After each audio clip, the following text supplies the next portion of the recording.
નમસ્તે વિદ્યાર્થી મિત્રો, એક્સિલન્ટ એજ્યુકેશન ચેનલ પર આપનું સ્વાગત છે। આજે આપણે અભ્યાસ કરીશું ધોરણ 5 વિષય પર્યાવરણ દ્વિતીય સત્રાંત પરીક્ષા 2025। તો ચાલો આજનું પેપર સોલ્યુશન કરીશું। પ્રશ્ન 1, યોગ્ય વિકલ્પ પસંદ કરી ખાલી જગ્યા પૂરો। 1, ગૌરવ જાનીએ મુંબઈથી ખાલી જગ્યાની યાત્રા કરી, તો આવશે દિલ્હીની। તેના પછી 2, ચાંગપા લોકો રહે છે તે તંબુને ખાલી જગ્યા કહે છે, તો રેબો। 3, ઉનાળામાં ઊંચી જગ્યાએ ખાલી જગ્યા લોકો ઘેટા ચરાવવા જાય છે, તો ચાંગપા। તો વિદ્યાર્થી મિત્રો, આ 3 ખાલી જગ્યા સીઈટીની પરીક્ષામાં પૂછાય તેવી છે, તો તમે યાદ કરી લેજો। પ્રશ્ન 3, નીચે આપેલા પ્રશ્નોના જવાબ આપો। તો આ જે પ્રશ્નોના જવાબ છે તે આપણે પાછળથી જોઈશું। વર્ગીકરણ કરો। શેકીને કરાતો ખોરાક તો રોટલી ખાખરા, તળીને કરાતો ખોરાક તો સમોસા ભજીયા, અને બાફીને બનતો ખોરાક તો મગ અને ભાત। પ્રશ્ન 4, ઉદાહરણ મુજબ ડુંગરના નામ શોધીને લખો। તો પહેલું નામ આવશે સરકલા, તો અહીંયા આવશે સરકલા। પછી બીજું છે ગિરનાર, તો અહીંયા આવશે ગિરનાર। ત્રીજો ડુંગર છે ચોટીલા। ચોથો ડુંગર છે પાવાગઢ, અને પછી લાસ્ટ ડુંગર આવશે બરડો। તો અહીંયા પાછળ 5 ડુંગરના નામ અહીંયા સમાવેલા છે। પ્રશ્ન 7, નીચે આપેલ વિકલ્પોમાંથી યોગ્ય વિકલ્પ પસંદ કરી ખાલી જગ્યા પૂરો, અથવા તો બોક્સમાં લખો। તો જંગલમાં લાગતી આગને શું કહેવાય? તો જવાબ આવશે દાવાનળ। 2, નદીમાં આવતા પાણીના ધસમસતા પ્રવાહને ખાલી જગ્યા કહે છે, તો પૂર। ત્રીજું, ગાંધીજી મહારાષ્ટ્રના કયા શહેરની પાસેના ગામમાં રહેવા ગયા? તો વર્ધા ગામમાં રહેવા ગયા હતા। 4, ગાંધીજીએ અમદાવાદમાં કયા આશ્રમની સ્થાપના કરી હતી? તો સાબરમતી આશ્રમ। તેના પછી હવે જોઈશું પ્રશ્નોના જવાબ। પ્રશ્ન 8, નીચેના પ્રશ્નોના સવિસ્તાર જવાબ આપો। 1, બાળકો સૂર્યમણિ સાથે જંગલમાં જઈને શું કરતા હતા? તો જવાબ, બાળકો સૂર્યમણિ સાથે જંગલમાં જઈને કૂદતા હતા, દોડતા હતા, વૃક્ષો ઉપર ચડતા હતા, તેમની મૃદુક ભાષામાં ગીતો ગાતા હતા, અને નીચે પડેલા ફૂલો પાંદડા બનાવી અને તેના હાર ભેગા કરીને હાર બનાવતા હતા। તેઓ જંગલના ફળોની મજા માણતા હતા અને જેમના અવાજની નકલ કરી શકે તેવા પક્ષીઓને શોધતા હતા। તેના પછી છે પ્રશ્ન 8બ, નીચેના પ્રશ્નોના ટૂંકમાં જવાબ લખો। એમાં પહેલો પ્રશ્ન છે, જંગલો આપણને કઈ રીતે ઉપયોગી છે? તો જવાબ, જંગલો આપણને વરસાદ લાવવા ઉપયોગી છે, ફળ, ફૂલ, મધ, ગુંદર, લાકડું વગેરે આપે છે। જંગલો જમીનનું ધોવાણ અટકાવે છે અને હવાને શુદ્ધ રાખે છે। જંગલો વરસાદ લાવવામાં મદદરૂપ થાય તો સાથે સાથે હવા પણ શુદ્ધ રાખે છે। જંગલો આપણને વિવિધ ઔષધિઓ પૂરી પાડે છે। જંગલો વિવિધ પશુ પક્ષીઓનું ઘર પણ કહેવાય છે। તો આ રીતે જંગલો જે છે આપણને ખૂબ જ ઉપયોગી છે। તેના પછી પ્રશ્ન 2, એમાં પ્રશ્ન હતો નીચેના પ્રશ્નોના ટૂંકમાં જવાબ લખો। 1, ગ્રેગર મેન્ડલે વટાણાના છોડ પર પ્રયોગ કરીને શું શોધ્યું? તો મેન્ડેલે જે છોડના બીજ ખરબચડા કે લીસા હોય તે છોડની આવનારી પેઢીના છોડના બીજ પણ લીસા કે ખરબચડા હશે તેવું સાબિત કર્યું। જેના બીજ લીલા કે પીળા હોય તેના નવા બીજ પણ લીલા કે પીળા જ આવશે।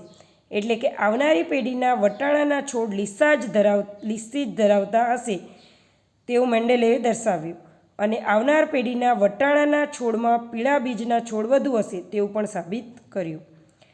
પ્રશ્ન 2, કયા લક્ષણો માતા કે પિતા તરફથી બાળકોમાં જોવા મળે છે? તો જવાબ, માતા પિતા તરફથી બાળકોમાં જોવા મળતા લક્ષણો જેવા કે આંખોનો રંગ, આંખોનો દેખાવ, નાક, કાન, ગાલની નકશી, વાળ, ગાલમાં પડતા ખંજન, ચહેરાનો દેખાવ વગેરે માતા પિતાના લક્ષણો જેવા જ બાળકોના લક્ષણો ધરાવે છે।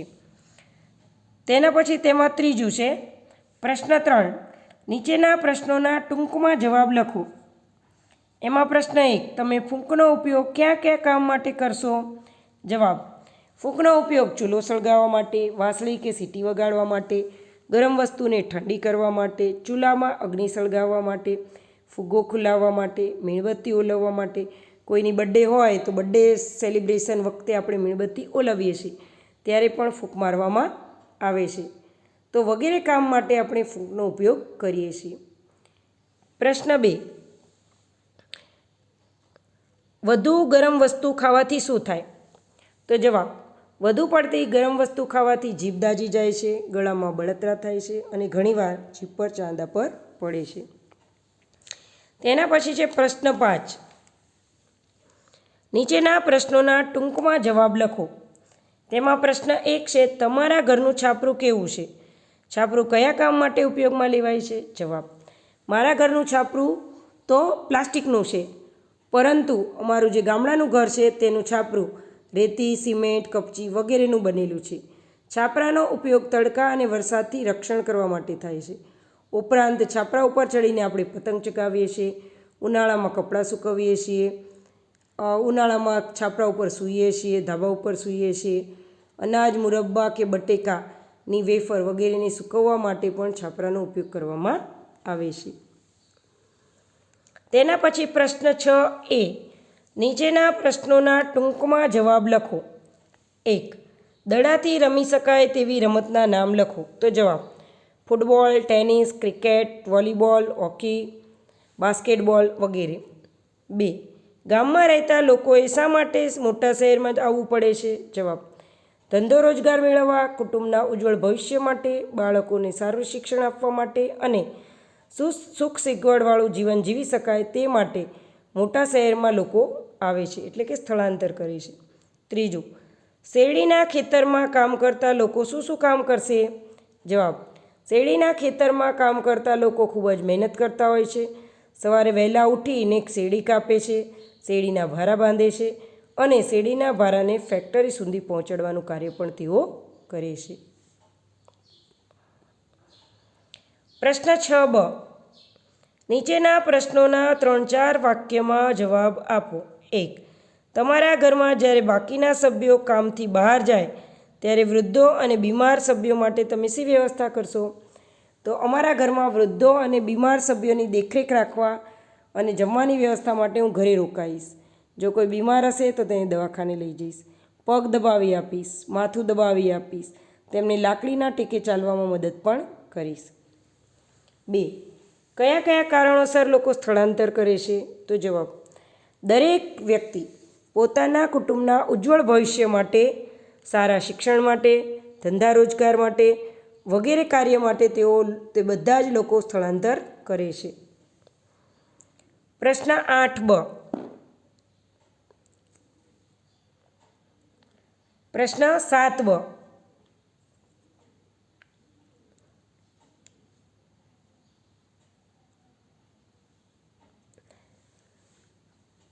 પૂર આવે ત્યારે તમે શું કરશો? તો જવાબ: પૂર આવે ત્યારે ઊંચાઈ ધરાવતા મજબૂત સ્થળ પર જઈશું, નદી કિનારાથી દૂર રહીશું, ઘરનો વીજ પ્રવાહ બંધ કરીશું, એટલે કે લાઇટ, પંખા વગેરે ચાલુ હશે તો MCB દ્વારા બંધ કરી દઈશું. ટોર્ચ, લાકડી, દોરડું, દવાઓ વગેરે વસ્તુઓને હાથ વગી રાખીશું. પ્રશ્ન 2, ગાંધીજીના સાબરમતી આશ્રમમાં આવતા દરેક મહેમાનને કયું કામ શીખવવામાં આવતું હતું? તો જવાબ: ગાંધીજીના આશ્રમમાં, સાબરમતી આશ્રમમાં આવતા દરેક મહેમાનને શૌચાલયની સફાઈ તેમજ બીજા જુદા જુદા કામો જાતે કરવા પડતા હતા. શૌચાલયમાં બેઠકની નીચે મૂકવામાં આવતું બાસ્કેટ જાતે ખાલી કરવું પડતું હતું.